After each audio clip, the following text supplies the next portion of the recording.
Hello everyone.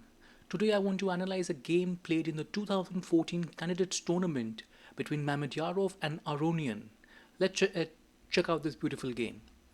Mamedyarov starts with d4, knight f6, c4, e6, knight c3 and bishop e4. The Nimzo-Indian is on the board. f3, trying to get a solid grip on e4 and black castles. e4 and d5. e5, knight fd7, c takes d5 and e takes d5. a3, trying to make black commit with the bishop and bishop captures. We'll play c5 later on. b takes c3. But first f6, undermining black central control. e takes f6, and the standard move over here was to take with the queen. After queen takes f6, white could develop with, let's say, knight e2. The knight would go to b6, looking at c4, and knight could come to f4 and c5 even. Knight c6 here was also possible. It's very unclear, but that was the standard way to play. But after e takes f6, Aronian chose queen e8 check. If king f2 here, then knight takes f6. Say bishop t3, the knight e4 check, the f pawn is pinned. Bishop takes, d takes, queen b3 check and king h8. f4 would be necessary to prevent any opening of files, but knight c6. This would be quite pleasant for black, and after knight a5, depending on what white plays, black would stand probably slightly better here. The pieces would flow. The bishop would develop on a good square. From c8 it could come to g4 maybe in some cases. But yes, black certainly has some pressure on the loose white king. So after queen e8 check, queen e2, just blocking that way. Queen f7. The threat is rook e8. This, of course, is black is going for some sharp play here. F takes g7, rook to e8, and bishop e3. Now it's interesting that h pawn is far advanced, but white may not think much of it yet, and probably thinks that there's no time to capture it, we must play more aggressively, and goes for knight c6.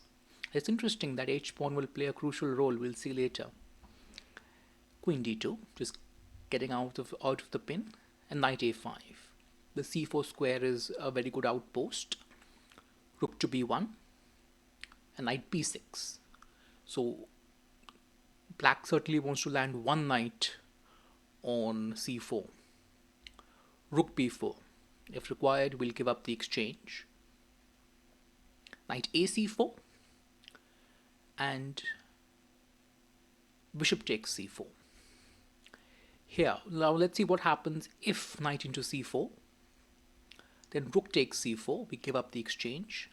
D into c4 and play knight e2. White does have two pawns, although the g7 pawn is quite weak. But after bishop f5, black will be quite happy because rook ad8 is coming, and then c5. The center will be undermined. So this is going to be slightly unpleasant for white to actually play and hold.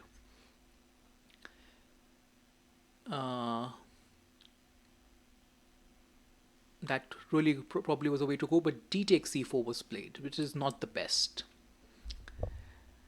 Although after rook b5, trying to get this, actually the idea here is to get to e5 actually.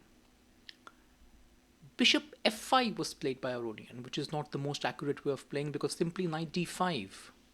It puts pressure on e3, very simple. Forcing rook into d5, queen into d5, knight e2, and then you play bishop f5, and the bishop can find a very good home on d3, supported by the c4 pawn. So playing bishop f5 immediately is not as good as playing it after you've grabbed the exchange, and later at some point you can grab the g7 pawn. So that's how black should have played. However, after bishop f5, now rook e5 was totally possible because knight d5 was not played. And let's say after rook into e5, d into e5 and queen e7, white can start developing with knight e2. After queen into e5, white can play knight f4. If rook e8, king f2. And queen into g7, so the material is now equal. But white has consolidated, and black's king is the one which is actually more loose. There are no g pawns or f pawns in front of it, so there could be chances to attack the black king. Actually, white's king will be fine. This was the way to go. But after bishop f5, king f2 immediately was played, rather than rook e5. Now knight d5, rook takes. That is more or less forced because it would be quite odd to play bishop f4 here, and it's not a very human looking move to allow bishop d3, although bishop e5 would be possible, but the reasonable way is just now give up the rook. That's why rook e5 first would have been better, blocking the e8 rook's attack on the e3 bishop. Now queen takes d5, knight e2, a5. Instead of that, a reasonable alternative was rook a8. We see this in a previous variation, in which, in fact, we can just go back a little, that if after knight d5 were played and white gives up the exchange, we have bishop f5, and in this kind of a position, you have rook a8 is possible. Or previously, if knight into c4 had been played, rook into c4, d into c4, knight e2, and bishop f5. So in the previous, the rook a8 idea was always there lurking in the position, followed up by c5, trying to create some pressure in the center. So after knight e2, rook a8 would have been quite sensible. And it would have, of course, been better earlier when the queen was on f7, because then the rook stares at the white queen on d2. But a5 is not totally sound, because the idea here by black is to create a passed pawn on the queen side, and that doesn't quite work. We'll see why. h4, trying to start a king side pawn storm, and b5 will push the pawns on queen side. h5. Here a better chance could be queen d6, hitting a3, forcing rook a1, and then queen f6. So keeping some control over the king side pawn advance by white. Again, rook a8, c5, those ideas would be still present in the position. But b4 was played immediately. While this does create a passed pawn after c takes, a takes, a takes, again, black can play bishop d3 here. Just throw that bishop there on a very secure square, protecting the c4 pawn. After knight d4, then queen d6. We could trade we can trade on d3 and then capture on b4 later on, and we at least figure out a way to resolve that the double c pawn. That's one way. Queen b5 was played immediately, which is not the most precise. Now rook e1. White will start to consolidate. Bishop d3 now, but knight f4. Rook to a3, defending on d3. d5.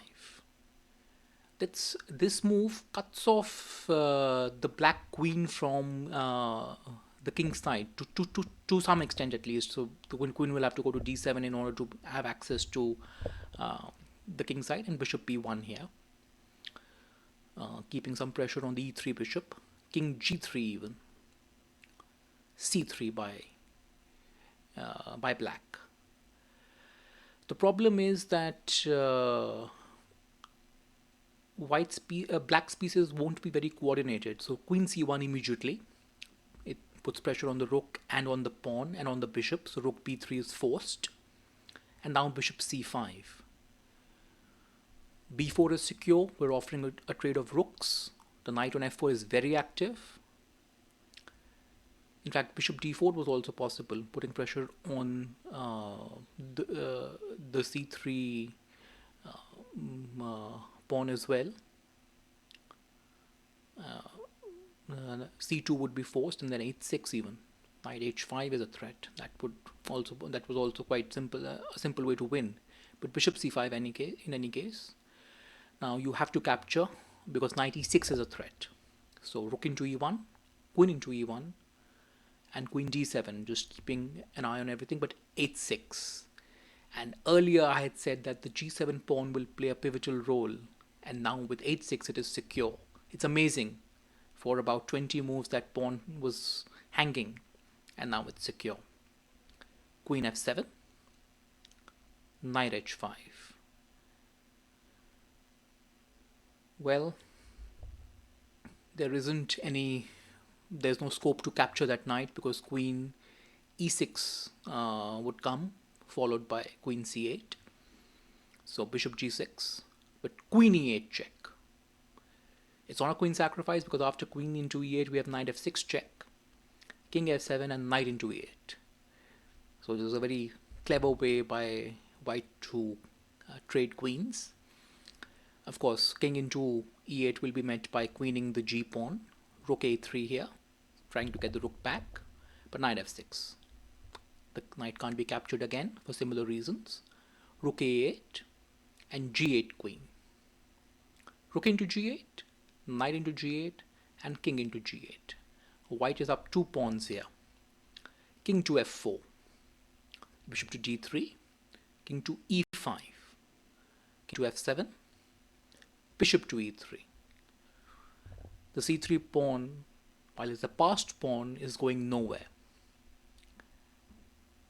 Bishop f1, trying to go after the pawns, but simply g4 is enough, and Levon Aronian resigned in this position. So a very nice victory for Mamedyarov. Well, what happens if you continue? If you just see, well, if you go for, let's say, bishop e2, trying to go after the pawn, simply king e4. We shut that down. King f6, g5. King g6, f4. Bishop g4. Now we'll see white has a very clever plan of creating a second passed pawn. We'll go king e5 and play d6. Let's say bishop c8 here. You can play d6. Nothing better than capturing. And king takes. If the king comes forward, just blockading the pawns, keeping the bishop free, but the king can't come too forward because g6 would be a threat then. We have b5. The light square bishop cannot look in both directions. It will be forced to give itself up for the pawn on the b file. And the bishop on e3 very clearly controls the c3 pawn, so that passed pawn is not really useful. Well, thank you all for watching. I'll see you soon for the next game.